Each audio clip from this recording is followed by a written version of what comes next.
Rem's going to get started here. He's going to go right into the nutrient tracking tool, how to get there, how to load an example of a field, and then he'll go into some real-life scenarios of some actual field data that was collected. So all yours, Rem. Okay. Is this microphone okay? Yep. Oh, cool. I hear you now. So if you Google NTT tool, there's so many things. And the website actually is nn.tarleton.edu.ntt. So if you click on that, actually you're going to be on the welcome page of NTT. And what we have actually is the latest, the version 2. This is the generation 2. And if you click on this, it's going to ask you to log in or register. If you have already registered, you don't have to register it again, but just log in and put in your email address.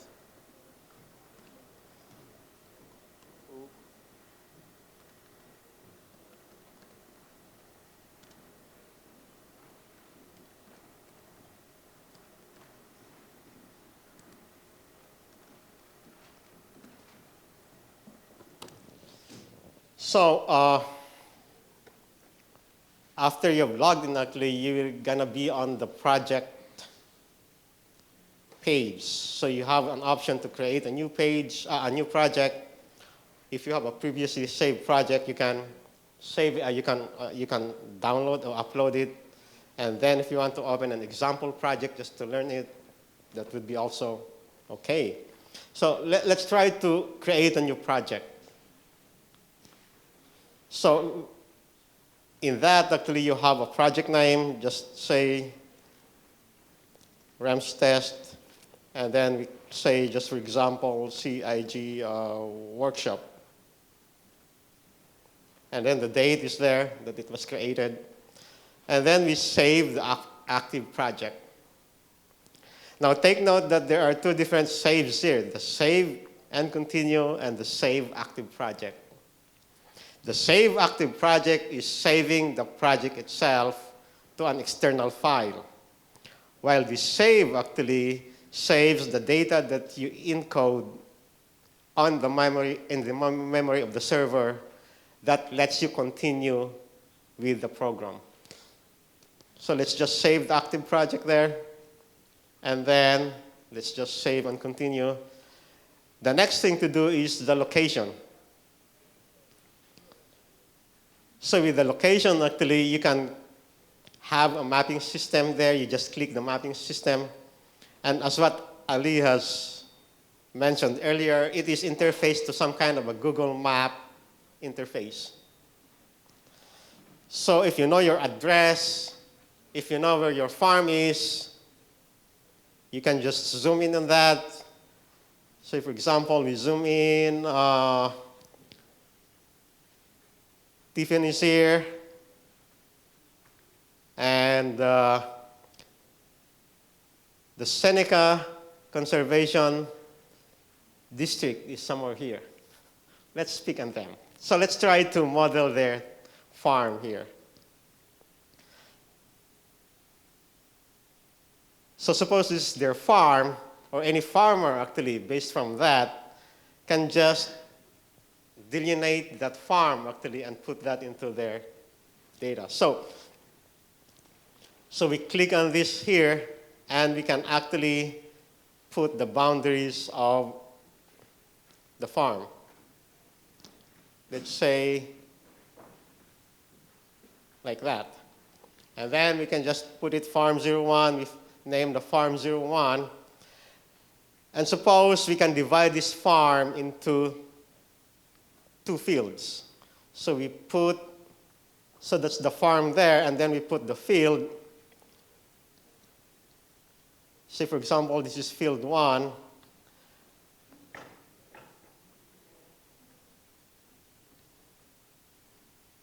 And then we put another field. Say, for example, this is field 2. So we have 2 fields in one farm. And then after that, we have to submit the data, the area. What happened in here. So if you go back there, actually, we can see these fields here. And then, as what Ali has discussed earlier, we can have the option from 1981 to 2015 of data, weather data, and we can just choose, say, for example, the default 86 to 2015, a 30-year simulation. And then if we go to the fields, actually, this is the cool thing, because you can see the area of the field. It automatically calculates it for you. And then if you go to the soils, so we have two fields, field 1 and field 2, we can look at the soils of that field, actually, based from the web survey. So it automatically gets the information for you. And then we can look at the layers. So for example, these are the layers. And we have to input the actual soil test if we have data. And if you want a stratified soil test, for example, the first depth is 2. Say, for example, we have a 60 ppm there. Oops. And then let's just have, for example, an organic matter of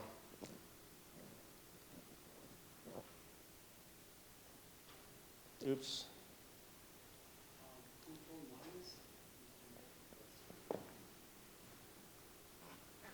Okay.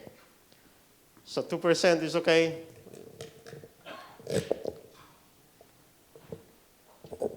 And then what about, let's make this the next layer. Say, for example, half of that. And let's make the organic matter a little bit lower also. So those are the parameters or the information actually that you can add to the model. And you also want to mention that when you saw the field area was not, the slope was 0 there. If you look at it now, it's calculated. Yeah. For example, if you just look at this, if you look at the soil slope here, it says a silt loam ground marine 2 to 4% slope. In an old way, or all the erosion model, including Russell, they take 2 plus 4, 6, divided by 2, become what? 3. But actual slope is less than 1. That makes a lot of difference. It's a significant part. And where does that come from, the 0.97? From 10-meter resolution of the elevation map, DEM. And then we can also see the percentage of each of the soil types here. So we can do the same actually for the first soil, for the second soil type. So we can just put maybe 60 again, and then 30, and then 1, just the same soil information. Do the same again here. So this is one thing actually that we like about NTT, because it can simulate stratification, stratified soil tests. Organic matter has to be fixed now.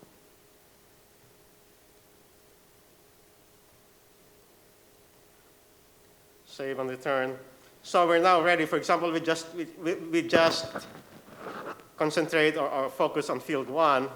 So if we save this and continue. Before you go there, go back to the soil place. If you think your soil is the only one is there, it's just the first one or whatever, you can delete the rest of it uncheck.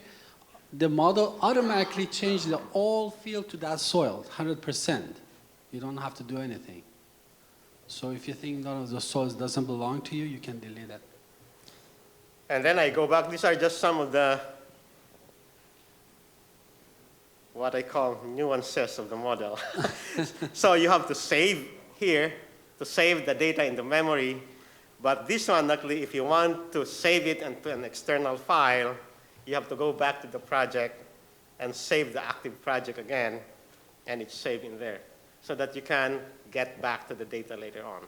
I hope, Rem, you don't mind if I'm your assistant. It's like a magician, I'm his assistant. But if you go back to the soil again, you see that somehow poorly drained, and poorly drained.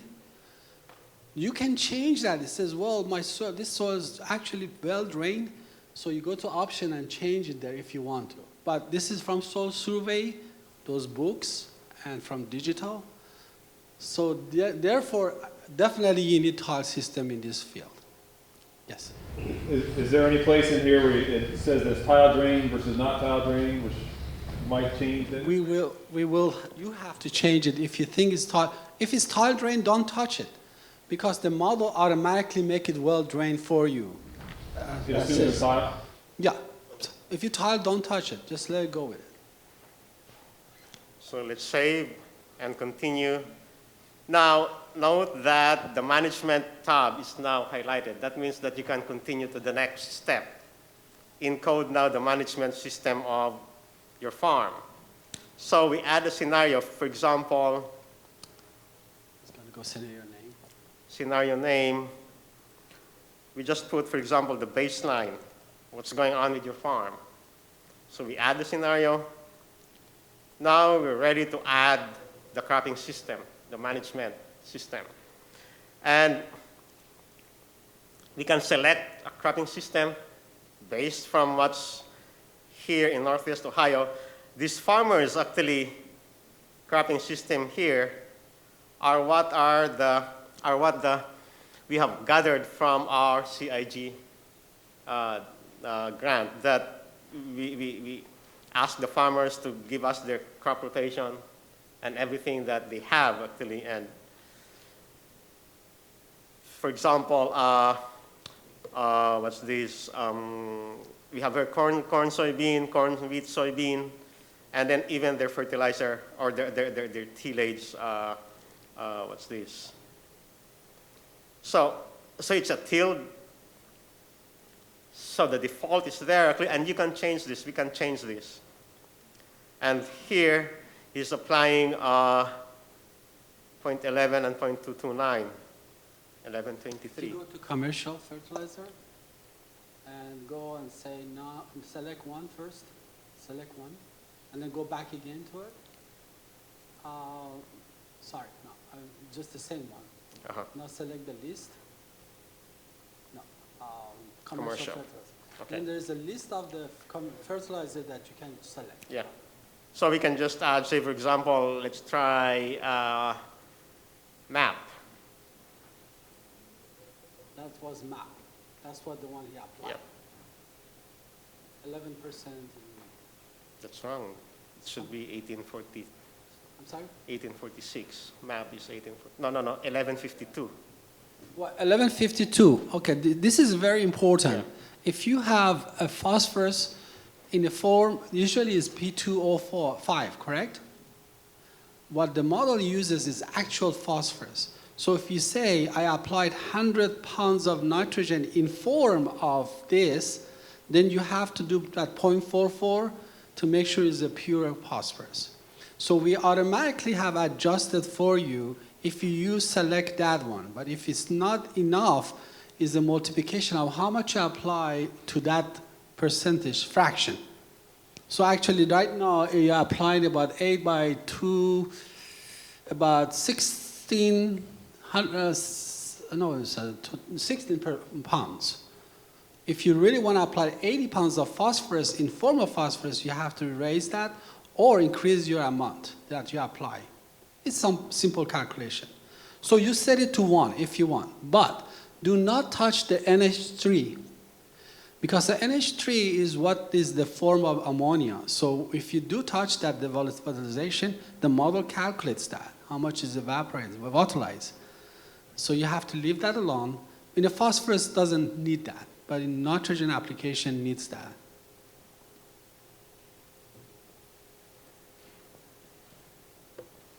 So we're going to put MAP again.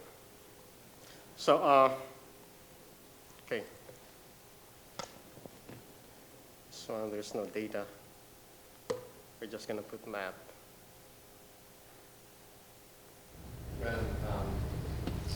chose this management track, this management scenario operation. It was already pre-populated, but the commercial fertilizers weren't. So where we end up, we have to pick which fertilizer. Yeah, yeah, yep. Just for the ammonia portion, but you can change the fraction to anything you want and multiply the amount you apply, that become the pure N or pure phosphorus. It's not any other form.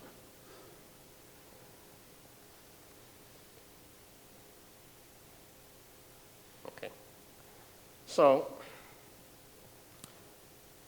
we have a corn wheat, spring wheat. That's wrong. Anyway, let's just assume that it's okay. It's not that much, but you Yeah. can change that if you want to. So suppose this is our management, so we save it, and we continue. Now we're ready to run the baseline to simulate it. And if we run,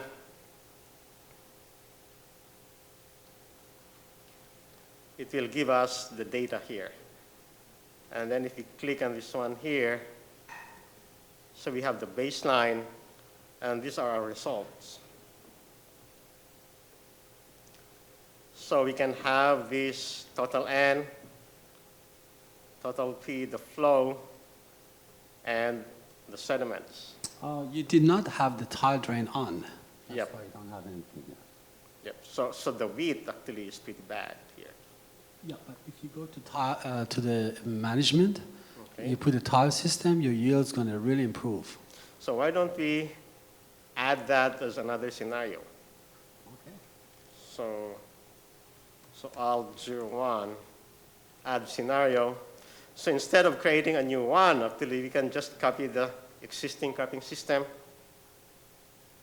and From now, you have to change that. copy it there.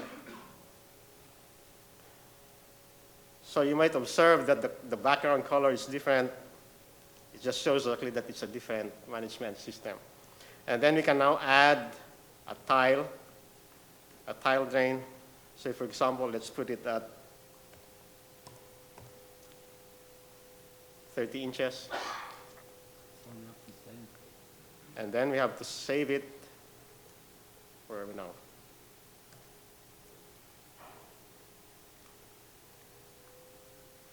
And then continue.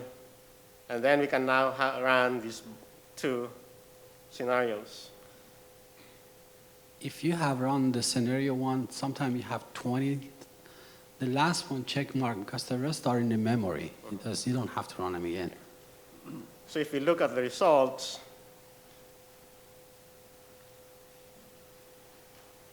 still the same. Well, the wheat, the corn actually improved, but You remember the soil was semi-well drained. Yep. It was not poorly drained. but since we added tiles, actually a lot of nitrogen got lost through the tiles. But we haven't seen the results from the field one. This is the field one here. This is just for field one. So remember that we have two scenarios in field one, the baseline and the alternative. The difference is that the alternative one has tile drainage, the other one don't have. So here, obviously for the baseline, there's no data for tile drain because there was no tile. But here we can see that there's some losses through the tiles. Yeah. And I have some questions so far. Yep.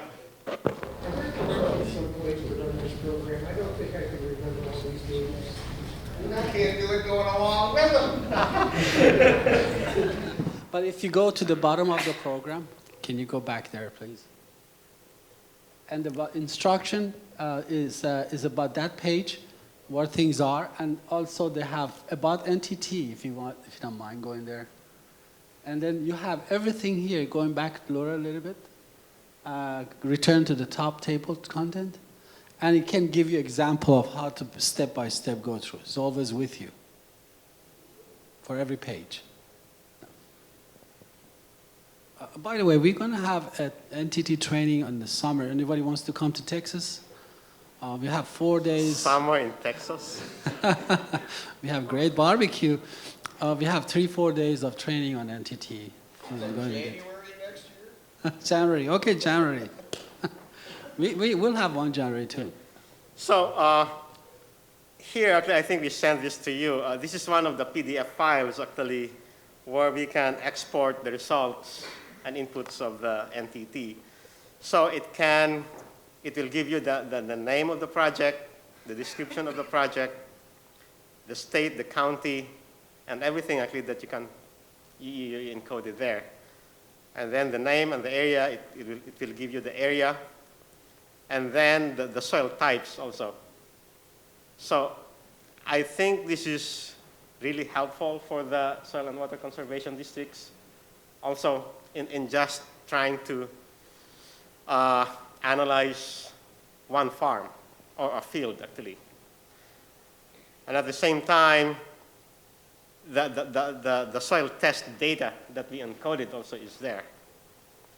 So it's also encoded there. And then these are the simulations that we did, actually.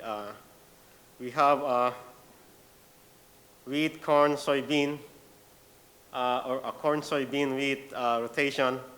And we have commercial fertilizer applied. So this is actually, what's this? There are some subsurface application, but not all fertilizer.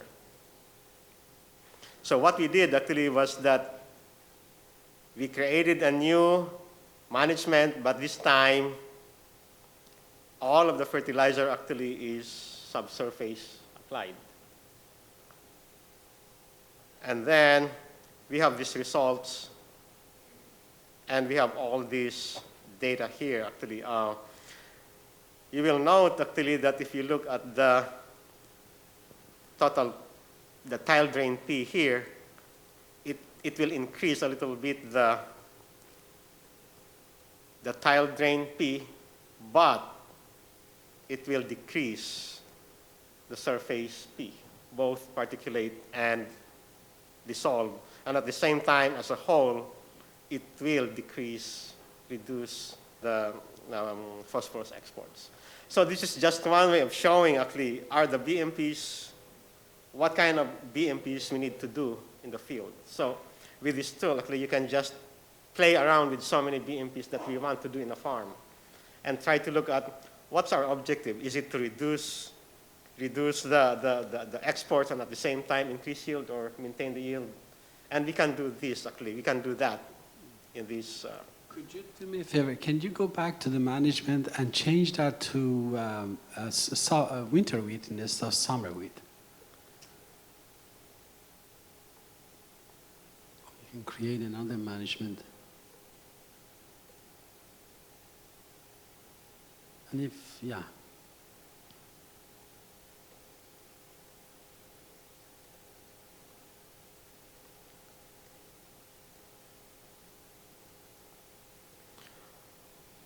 We need to change this one now. So, and this one should be planted in the previous year in fall. Yeah. And so it was actually the summer we had, right? Spring. Yeah. Okay. Good enough? Yeah, let's see what happens to this injury. So do we need to change also the alternative here? No, we just want to see the baseline. Okay.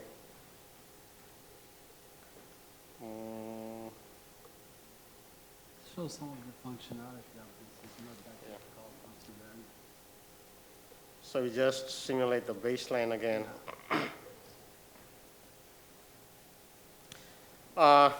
It's easy to use, but yeah, the learning curve is pretty kind of, at first, actually confusing. But once you have the hang of it, actually, it's just easy. Right, Bree?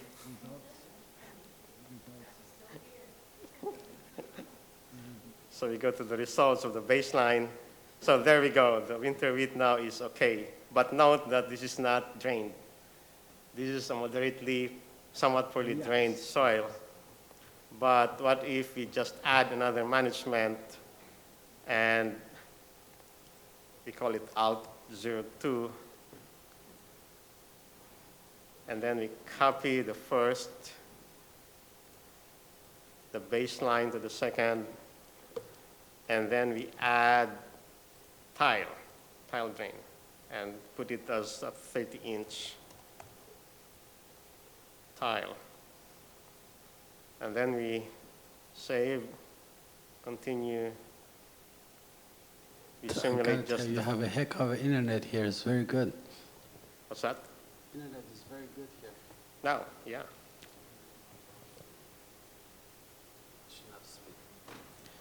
So if you look at the results, we just compare baseline and the second alternate. What happened there? Both increased. I think we did not apply anything for nitrogen on the Oh, root. well, the alternative actually is the same as the baseline. So, but this is just to show you the process actually of how to do it. And the question actually is, are the results acceptable? That's the big question. Coming from total N, total P, flow, and sediments. So I think we're open to comments, to critiquing. I mean, what do you think? Is this bad? You know, it's this. No, we're not going to use it. No way. It's got to be even more user friendly. I mean, that's just my sense of opinion. I can just, if you're asking, if you're going to ask professionals to do this, then you're probably okay. But if you're going to want to get it down to ground level where the, Joe Bag of Donuts is going to do it, then it's got to be a little simpler than that. I have a suggestion for you. Why don't you just go ahead and do it and see what it is. We had some last time we were here. Some people started working on that. Right? It's very hard to see that, but once you get your hands on it, it's much easier. Well, I guess I get. It's going to scare a lot of guys off from starting. I mean, I understand the more you play with it, the better you're going to get, but if you can't get it to the first point to start entering your information, you're going to throw it in front of you. So Bill's, I guess if I can further expand to what Bill's trying to say is that, can we ask the farmers to do it? I think your answer is no, because they just don't have the time maybe, or they're scared to do They it. don't have the training either. Yep. So that's one thing that kind of clear to us actually, that we cannot just let the farmers, or we cannot just ask the farmers to use this. Now the question is, what do we do? Well, I'll go tell you later. You're working to validate this with the field data that has been collected in Ohio? And how much of that have you done? Are you going to have a report on that kind of stuff? Well, so far I've only done 2 fields with Kevin, and I still have 40 more fields to go. And most of these fields actually have at most 3 years of data. But looking at the yield, actually, the first question that we ask ourselves is the yield acceptable or not? Otherwise, we're not going to proceed. That's just the basic question. Was that in the Sandusky Basin, the one that you got so far, or the 14? Yeah, that's just in the Sandusky, and I hope by the end of the project, by September, I'm gonna do everything that Kevin has in his edge of field studies. So That would be terrific, once you've gotten that connection with the edge of field. yeah. I think it shows all the last. Yeah, so the Yeah, Fields, right? And that's what you've done so far, but that's your goal, is to Yeah. work through that data set and have some sort of. Yep. And if you were looking at the yields, I don't know how good we are right here, but if you look at the other one, because he put an arbitrary soil P and so on as example, but you see the yield here is totally different from the other that we showed today, from my sites that I did and beside heated, it means it's not going to be one sure fit all. There's going to be a lot of difference in the field management and the soil characteristics, depth, because we're looking at the different depth of soil and so on. Rainfall. That yield number, is that actual yield number from the information from calibrated? No. This is a projected yield. Yeah. Okay. So if you go back to the weather here, this is the results of a simulation from 1986 to 2015. So the average of the 30-year simulations. Yep. So one of my questions, and maybe a suggestion to improve if it doesn't, is in this example, can you get annual output or monthly output? So one thing that you might show is in 2012 the yields were down, and that might give me more confidence that this thing is working. And in other years it was higher. So that's one example, and also in the example that you showed in your presentation earlier, you showed that the 30-year model average was close to your 1-year 2015 data, but it seemed 2015 was somewhat of an outlier year in terms of phosphorus yield. So is that a true comparison if your 1 year that should have been a higher edge of field phosphorus yield is reflective of 30-year model simulated? Oh, by the way, the one that I showed you actually was a 3-year simulation. So it's, for the yield, just for the yield, I guess. I think it's because what I did actually was, if you look at the crop yield, say for example here,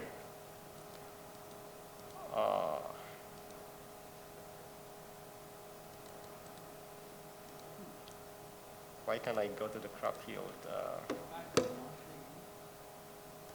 Monthly? Oh, you have to select the scenario first.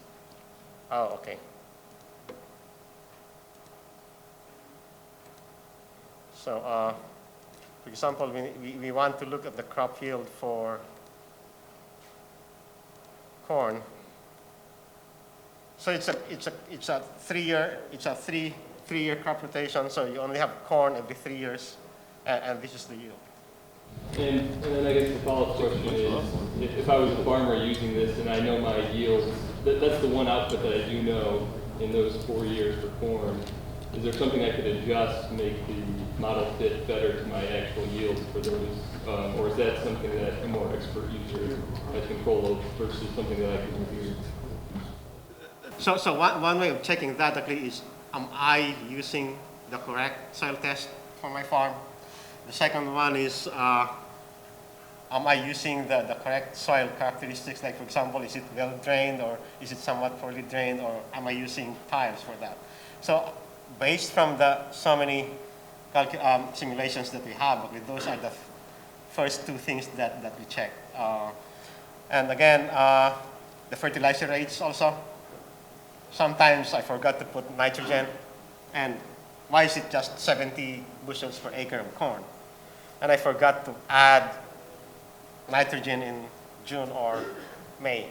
And when I did that, actually, somehow the corn is in the accepted range of yield. And after that, you make sure your input is correct. Then you go back to the scenario as he was showing how you create. Now it says, well, I'm going to break down my nitrogen in 2 times application. And it's split it. Or you're going to say the timing, I'm going to change that time. All those things can, or of course, injected or something. It always can help you to increase your yield.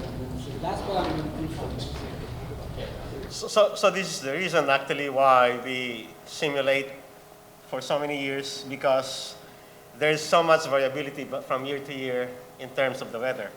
Some years are wet, some years are dry. And we need to average that across the years actually, just to look at the... Do they change the style of these things? Yep. Is there an option for not, like the tiles, it's tile or no, fields go across the spectrum of tile drainage where you have kind of Random stuff. yeah. So that's one thing that Ali is working on, because if you put tiles, it's just essentially making the soil well drained, so that you can plant. So I guess the justification behind this is, why do you put tiles? The reason is to make the soil well drained so that you can plant. But if you want to make some modifications so that, you know, you can further add some subroutines to calculate the processes there of transports of, you know, like for example, the spacing of the tiles, the depth of the tiles, the effective radius of the tiles itself. It's coming. It's coming.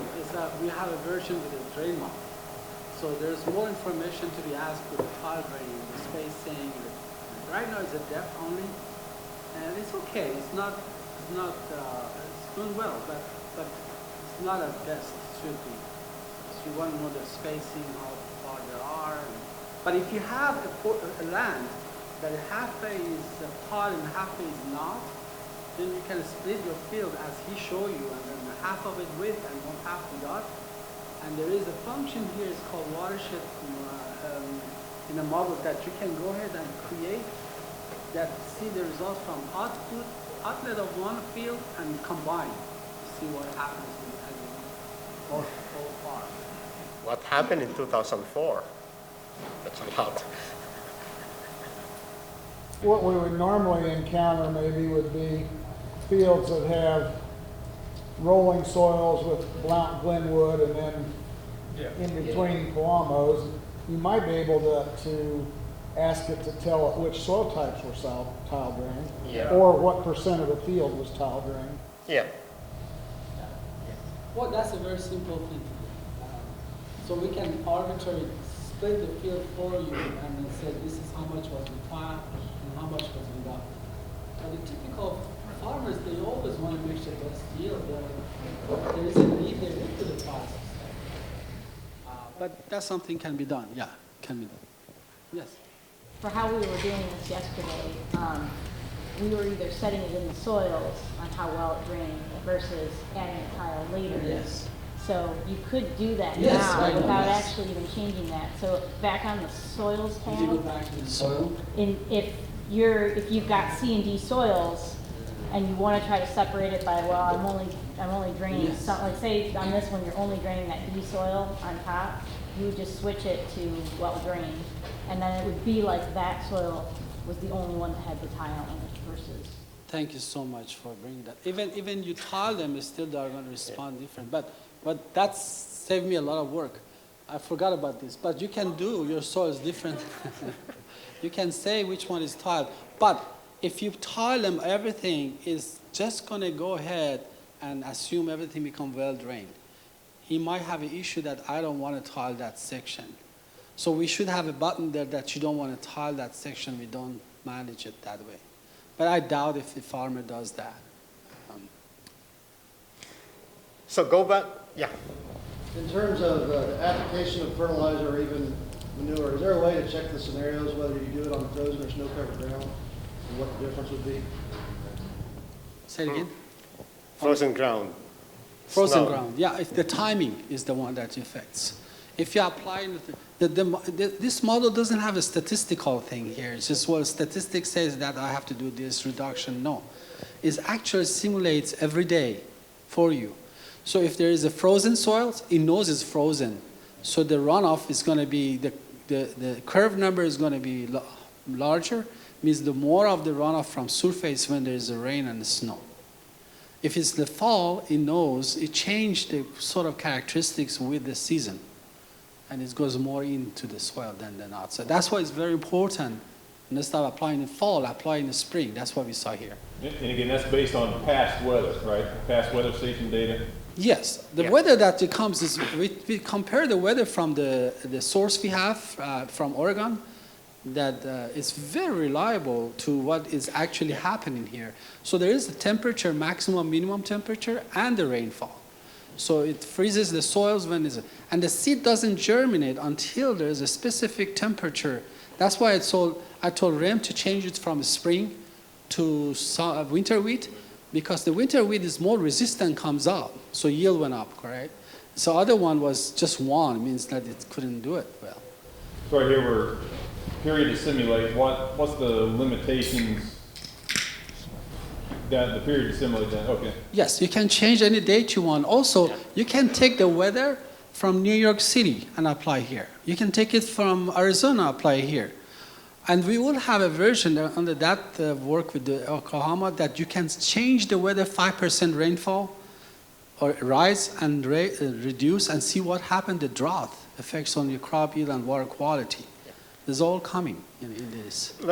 That's one way also checking the effect of climate change. Say, for example, if 50 years from now we're going to have a Florida kind of weather, what's going to happen? So we can put it here also. And if you select that option, and all you have to do, third one, all you have to do, just put your geographical location.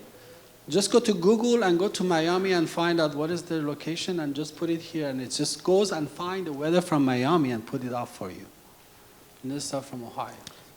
And this Prism Data actually is a 4x4 square kilometer grid that has been kind of interpolated from the NOAA data. So based from the NOAA stations, what Oregon State did actually was created a 4x4 grid.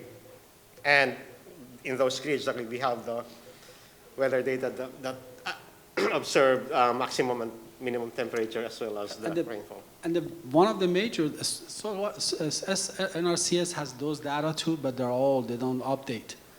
But this data is really updated every year. To 2017, now they're working on that to 2017. So we have up to 16.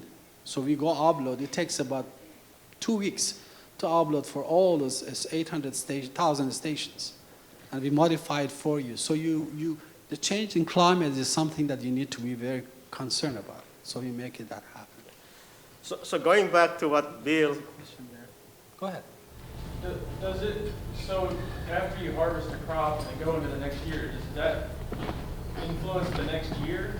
So are you setting, when you're setting your soil test levels, you're setting, and you're running from 1986 to 2015, are you setting the 1986 soil test level and then that changes throughout the simulation?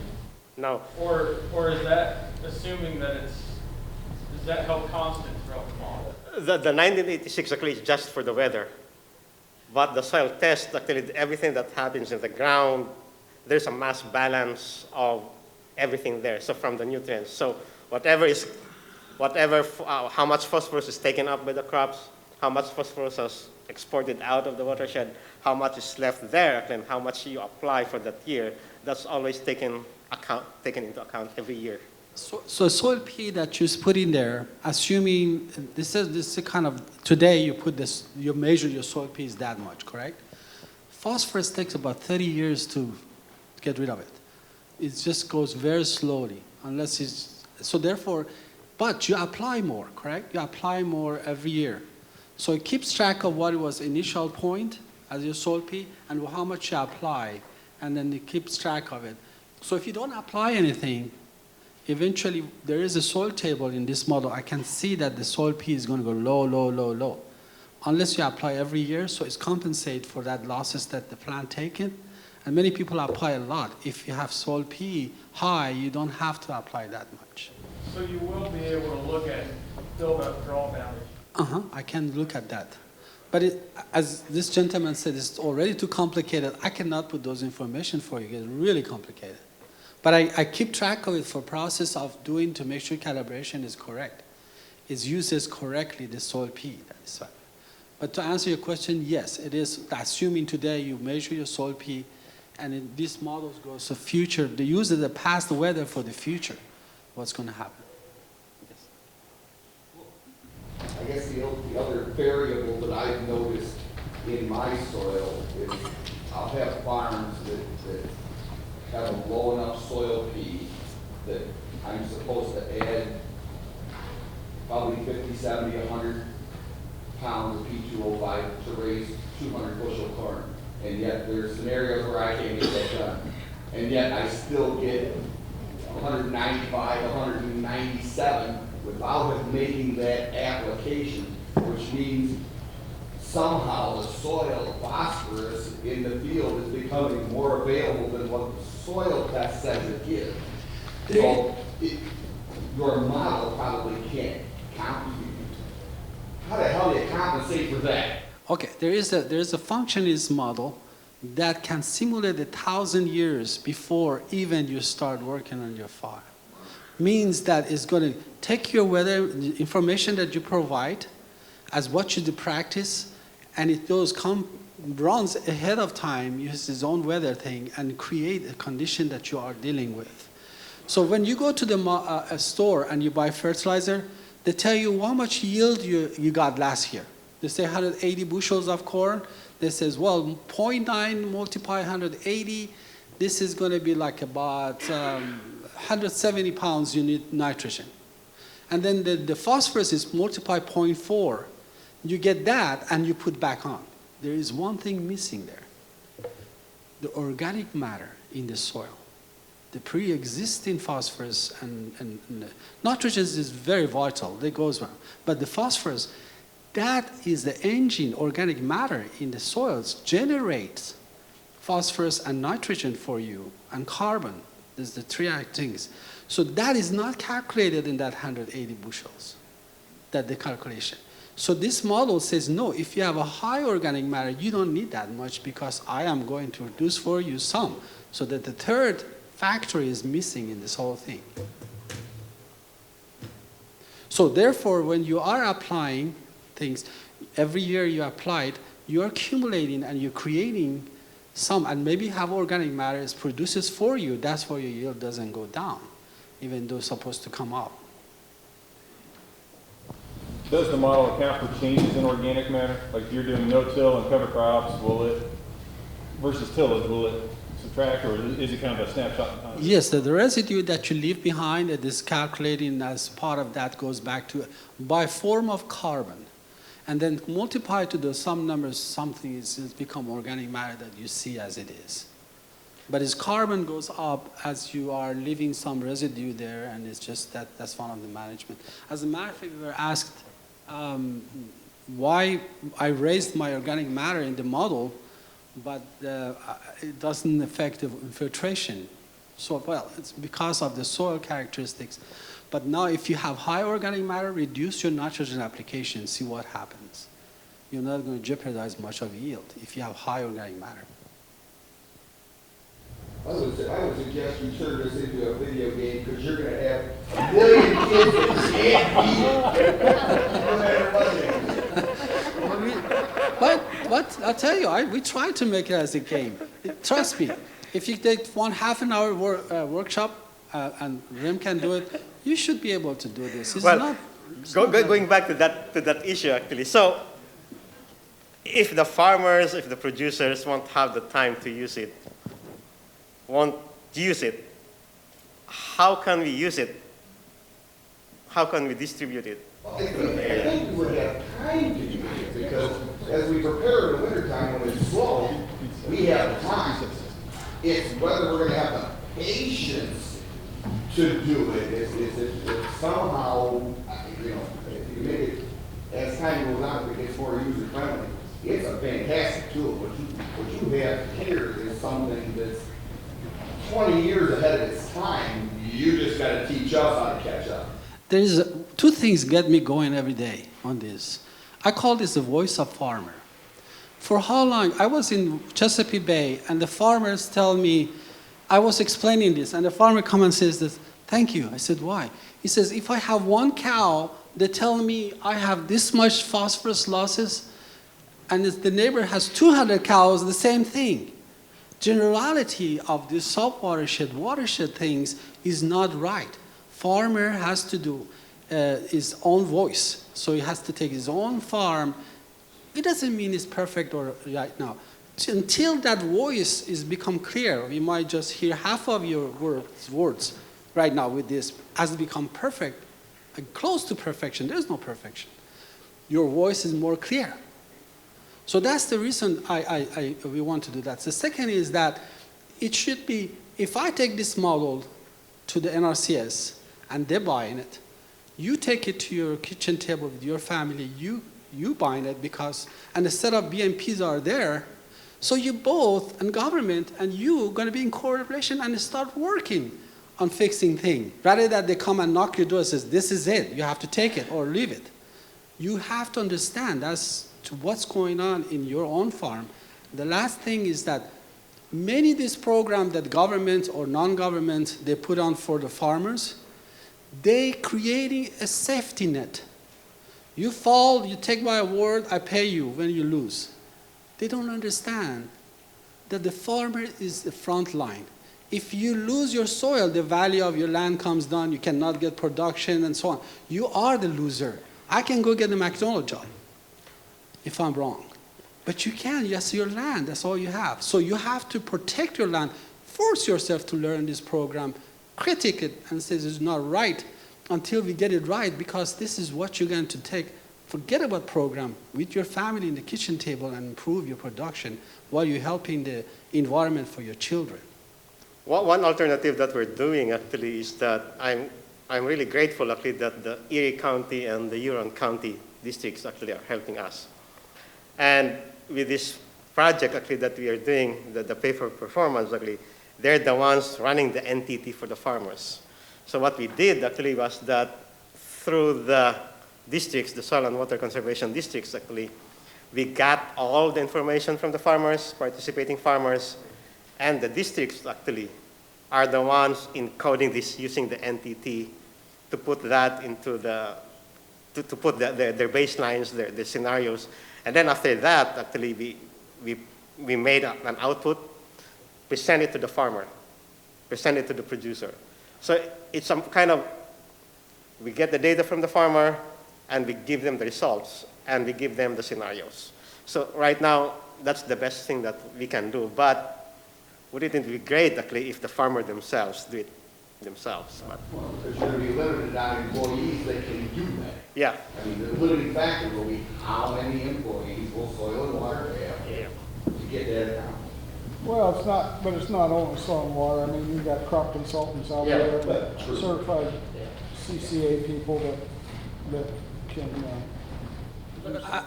I do have a lot of places I go. First of all, as Chesapeake Bay are active as you are, but I really am impressed that how many people at about 3, 4 o'clock are still here listening to this.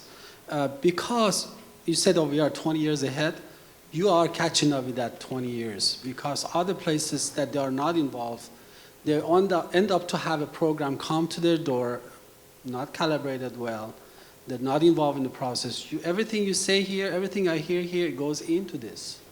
So you are part of giving me the suggestion, correction that is going to improve this, and we love to hear more of it. So I'm just very impressed that you need to be part of the process. Do not sit and say, well, why this is the way it is. There's a chance, and you are in that. I'm very proud of these people here in this part of the country. That's why when Rem tells me come, I drop everything, show up. Yeah. Yes. Just, I wasn't sure on your reports, do you give all the detail that you entered, like the crops, the managements, the fertilizer? Does all that come out of the report? We're going to do that in our CIG report. Okay.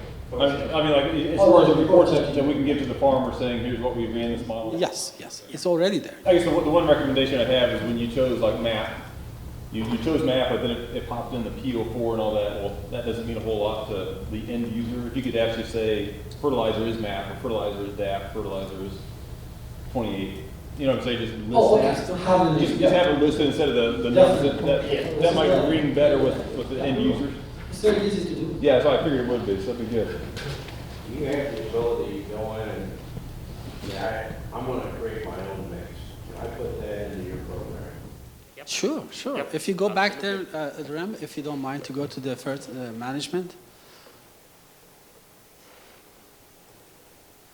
That's why we left this alone. And NRCS wanted to have, not NRCS, now we are, let's say NRCS. When the government wants to have this program, they were saying we could put some management and nobody can touch it. I said no.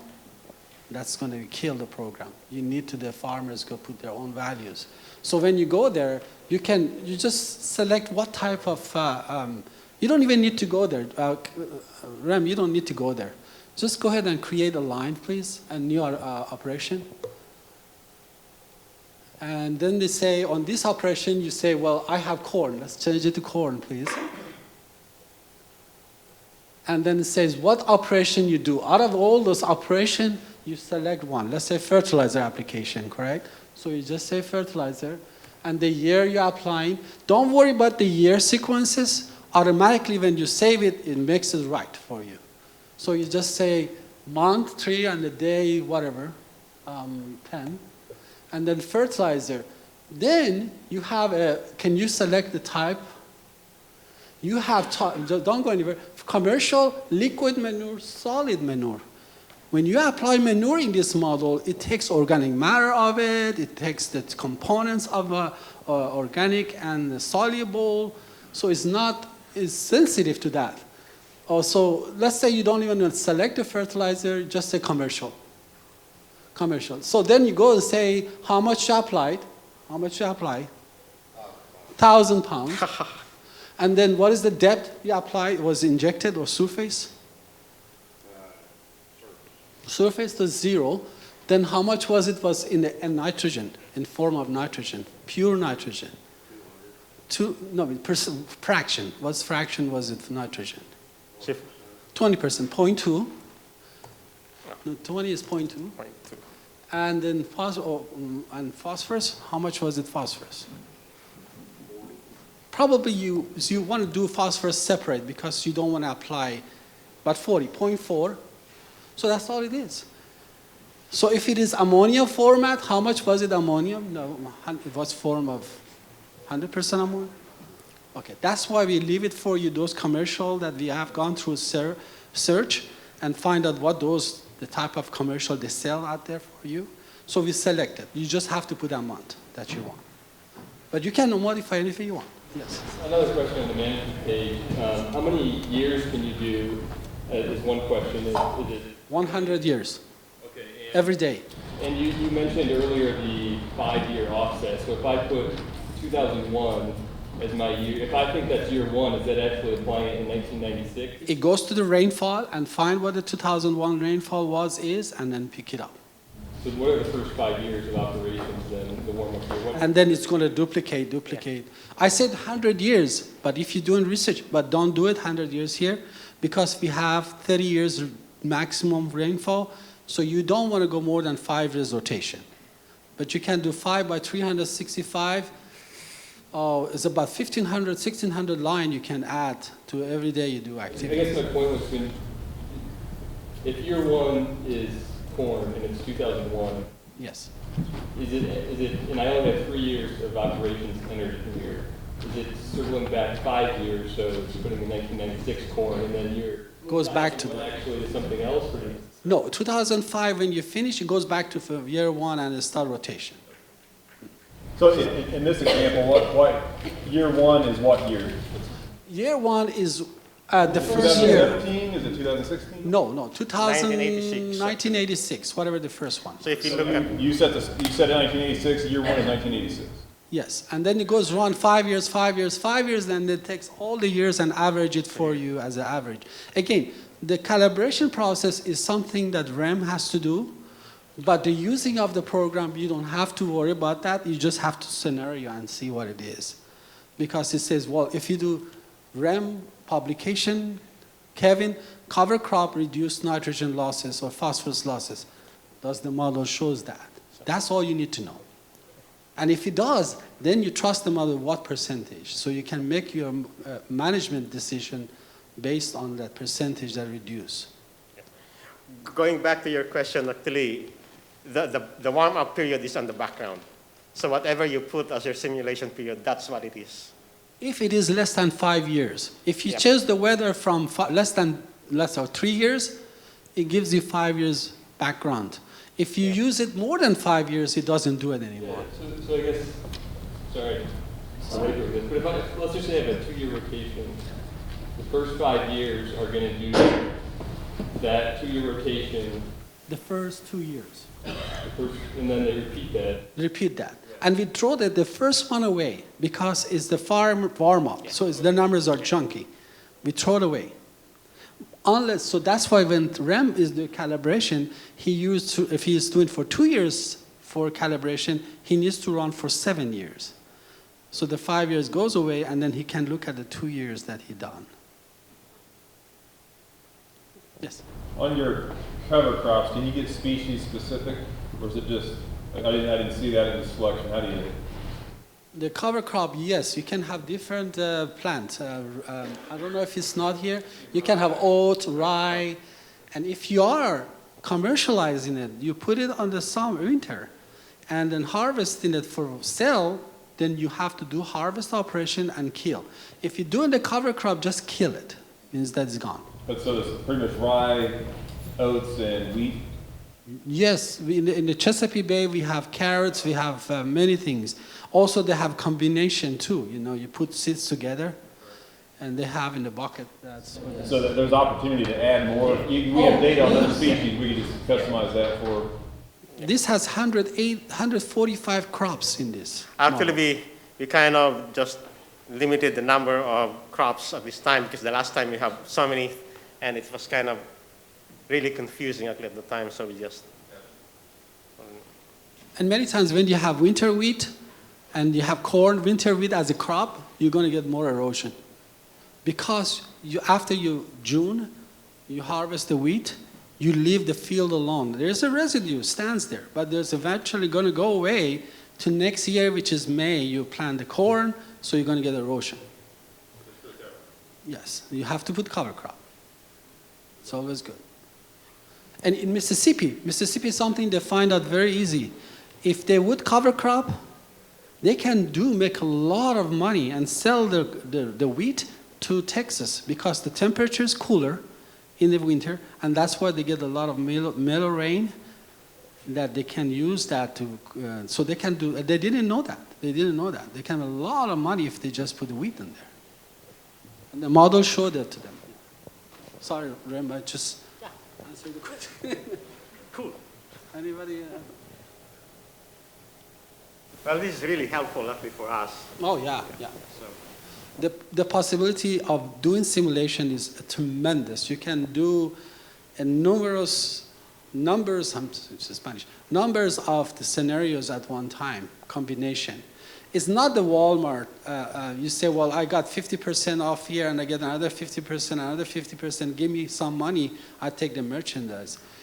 It does non-linear. It just combine them, the effect after another. It's just not going to show you, never going to get to 0%, yes. Where is NRCS going as an agency with this tool nationally? Do you know? I don't know. I really don't know. They changed the policy. We don't I don't know. Who are you working with? Who are you working with at National? It's the Office of Economic. They have an office that is under White House. They're doing deal with the trading. I told Rem the possibility that putting the training function here is very good. There's a lot of activities in Ohio for trading. I think this part of the state needs to come in. And I know I'm sure they will fund this if you guys want to decide. Because now, under that umbrella, we can connect this to the watershed level. Now, the watershed level that is friendly to the field operation. So you can take the model in the CIOT, comprehensive economic, into watershed level to see what effect of the whole managements are in the watershed level, and come back to field and take your laptop and work with the farmer and see what individual they're going to do. That's what is missing in this now, in this part of country. What happens when you're using precision nutrient application when you're doing fertilizer? Give me an example, for example. Is it the variable? 0 to 100 pounds, depending on what the soil test is. Variable rate. The variable rate. Yeah. Um, Can I answer that? yes. We can do it, but if, say, for example, you have a 20-acre field with... I got a 300-acre field that's got 80 tests. Yeah, so that's essentially like, for example, you have at least a 3-acre square there. So that means that we have to subdivide your whole field into 3-acre. Yeah, that's what I'm afraid you're going to say. Well, the thing is, You just lost me. but if you do it, and go ahead to use the GIS and create a shapefile from those whatever the 3 acres, the minimum, or maybe can make it 5. 1,000 acres gridded on either soil type or. Okay, but interesting concept. The whole purpose in us doing that is to try to get that field raised up to a more uniform level. And it will. Then this works. Well, even then, you will still have variability. Right, but this gives you at least some kind of a guide better than what we have today, But you could split, just take one sample of what's supposed to be, let's say, low, and simulate it as low, see how much you need to do. But, you know, as it is very difficult, there is a machine can do the variable application. But the same hard work you have to do here to split it the same way you're doing the machine. We don't have that facility to, there's no way you can take it to the tractor and apply it. You have to simulate it. For one of the title BMPs, can you add drainage water management to that? The drainage water, came out yesterday as a very interesting, because what you have a tile system and you make the field useful by doing that, to take extra water out, to make the water table goes down, and so you can plant. Now, in the summertime, you have this tile that is bringing the water, so you tap it, and it comes back up again, the water with nutrients to provide some water. That is irrigation, subsurface irrigation management. It's not tile anymore. The tile we're talking about is how you release the water from the layers so you can plant. That's tile. But when you do it, the other way is the irrigation practice. It's a kind of fertigation, because you have some nutrients in it and how you tap it. We don't have that yet here. But at this time, we cannot do it yet. Going back to his comment about 1,000 acre can match 20 acre grid. Yeah. Can you add a feature to this to import shape files? Yes, it is already having it. So you can take his 1,000 acres and just dump it into Yes. this. Yeah. And run it. Yes. That's right. And a soil test report with that. Yeah. Yes, and you can create your management. It takes about maybe 2 days, 3 days, 1 week. But once you create it, it's there for you forever. Yeah, if you have a shapefile, we can do that. Yeah, that was very important to put the shapefile, because we don't want to draw every time. Well, to use the same, you've already created that, if you can replicate it, you're not redoing it every time you want to have to. As you remember, can you go back to this, you have to use this function. We didn't talk very much about it. If you go to the major one, there is something called, no, it's top page. It's called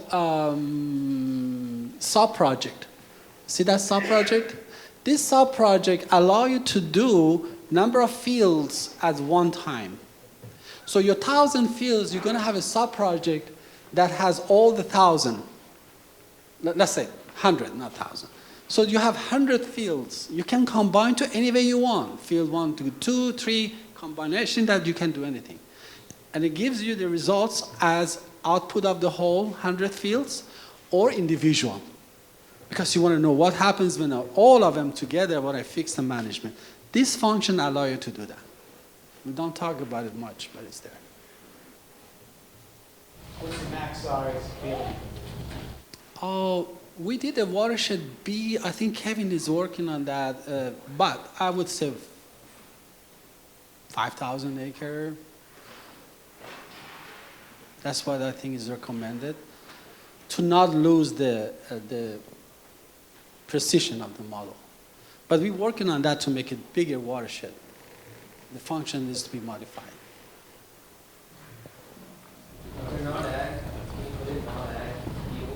There is an urban, that's what we're working on. Because the urban model in it, it has an urban model, but see, one of the things about this, I work a lot with the watershed, and I work with Jeff and Rem and others about a SWOT. But what happens, all of us graduated from a degree that is agriculture, right?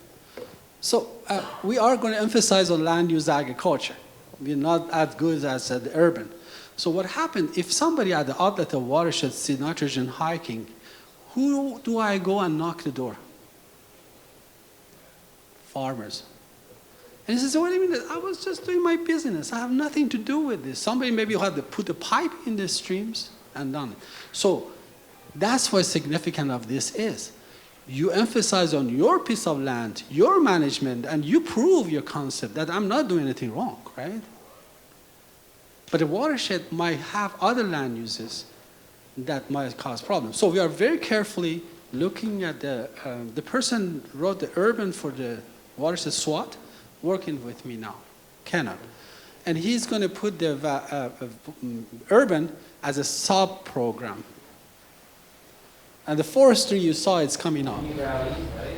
And then you put it as a land use, a piece of land. You rent these lands to the model, and they separately do it and then come back and then accumulate the results in that field.